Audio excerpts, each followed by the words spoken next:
بسم اللہ الرحمن الرحیم۔ حضرت شیخ الاسلام مفتی تقی عثمانی دامت برکاتہ العالیہ کے جو بیانات کا مجموعہ ہے اصلاحی خطبات کے نام سے، تو اس کی 10ویں جلد ہے۔ وہاں صفحہ نمبر 157 اور 58 پر ایک حدیث ذکر ہوئی ہے۔ حدیث اس طرح سے ہے کہ اللہ کے نبی صلی اللہ علیہ وسلم نے ارشاد فرمایا، ما خاب من استخارہ ولا ندیم من استشارہ۔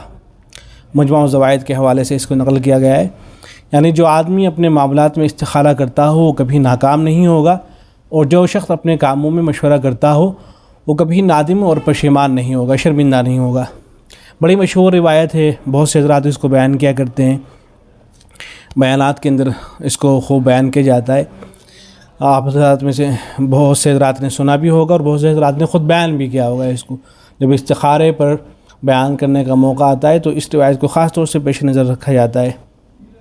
تو یہ روایت سندن ثابت نہیں ہے، بعض حضرات نے اس کو موضوع قرار دیا ہے اور بعض حضرات نے اس کو ضعیف قرار دیا ہے، لیکن شدید قسم کی ضعیف روایت ہے، ضعیف جدہ اس کو قرار دیا گیا ہے، اس لیے اس کی نسبت نبی اکرم صلی اللہ علیہ وسلم کی طرف نہیں کی جا سکتی ہے۔ تو ایک کتاب ہے مفتی صداقت صاحب کی، جس کا نام ہے چند معروف لیکن غیر مستند احادیث۔ اس کتاب میں انہوں نے جو مشہور روایتیں ہیں ان کو جمع کیا ہے اور بتایا ہے کہ فلاں فلاں روایت یہ صحیح نہیں ہے۔ تو یہ جو روایت ہے استخارے سے متعلق، اس پر بھی انہوں نے تبصرہ کیا ہے، اقوال جمع کیے ہیں اور بتایا کہ یہ روایت جو ہے سندن صحیح نہیں ہے۔ تو اس سلسلے میں چونکہ یہ اصلاحی خطبات کے اندر بھی نقل ہوئی تھی، تو انہوں نے خط لکھا حضرت شیخ الاسلام مفتی تقی عثمانی دامت برکاتہ العالیہ کو۔ وہ خط بھی میں نقل کر دیتا ہوں۔ انہوں نے حضرت کو لکھا، حضرت اقدس عالی مرتبت شیخ الاسلام حضرت مفتی تقی عثمانی صاحب دامت برکاتہ العالیہ، اللہ تعالیٰ آپ کی صحت و عافیت و تندرستی کے ساتھ عمر دراز عطا فرمائے، اور امت مسلمہ کو آپ جیسے نابغہ روزگار حضرات کی قدردانی اور آپ کی فیض و برکات سے زیادہ مستفید ہونے کی توفیق عطا فرمائے۔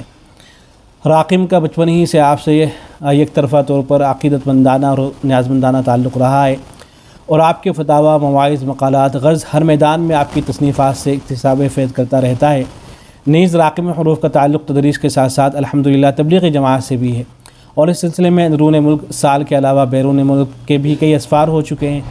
ان تبلیغی اسفار میں تبلیغی جماعت کے ساتھیوں کی طرف سے اکثر بہت سی احادیث کے بارے میں پوچھا جاتا ہے جو کہ حدیث کی معروف کتابوں میں نہیں ہوتی ہیں۔ آپ سے بھی اس سلسلے میں البلاغ میں شائع ہونے والی ایک حدیث کے بارے میں رہنمائی لینی ہے۔ البلاغ کے شعبان 1436 ہجری یعنی جون 2015 کے شمارے میں آپ کا ایک خطاب شائع کیا گیا ہے، جو کہ دراصل اصلاحی خطبات کی جلد نمبر 10 سے لیا گیا ہے، جس کا عنوان ہے استخارے کا مسنون طریقہ۔ اس خطاب میں حضرت اقدس نے مجموع الزوائد کے حوالے سے یہ حدیث نقل کی ہے، ما خاب من استخارہ ولا ندیم من استشارہ، لیکن اس حدیث کی سند پر ائمہ حدیث نے جن سخت الفاظ سے جرح کی ہے، اصول حدیث کی روح سے اس قسم کی جرح سے مجروح روایت ناقابل روایت ہو جاتی ہے۔ پھر انہوں نے اقوال ذکر کیے ہیں کہ کس محدث نے اس کے بارے میں کیا کہہ رکھا ہے۔ بہرحال یہ خط انہوں نے حضرت شیخ الاسلام مفتی تقی عثمانی دامت برکاتہ العالیہ کو بھیجا، تو حضرت نے اس کے جواب میں لکھا کہ السلام علیکم ورحمۃ اللہ وبرکاتہ، گرامی نامہ باعث مسرت ہوا۔ واقعتاً جب یہ روایت بیان کی اس وقت اس کی اسنادی حیثیت بندے کے علم میں نہیں تھی، بغیر علم کے بیان کرنے پر استغفار کرتا ہوں، اور آپ کے لیے دعائے خیر کہ آپ نے اس پر بندے کو متوجہ فرمایا۔ اب بندے نے متعلقہ جگہ پر عبارت کی تصحیح کر دی ہے، جزاکم اللہ تعالی خیرہ۔ تو یہ حضرت کی طرف سے جواب ہے۔ تو بہرحال یہ جو روایت ہے اس کو حدیث کہہ کر بیان نہیں کرنا چاہیے، مشہور مقولہ یا عربی زبان کا مقولہ کہہ کر بیان کیا جا سکتا ہے، اس لیے کہ فی نفسی ہی بات درست ہے۔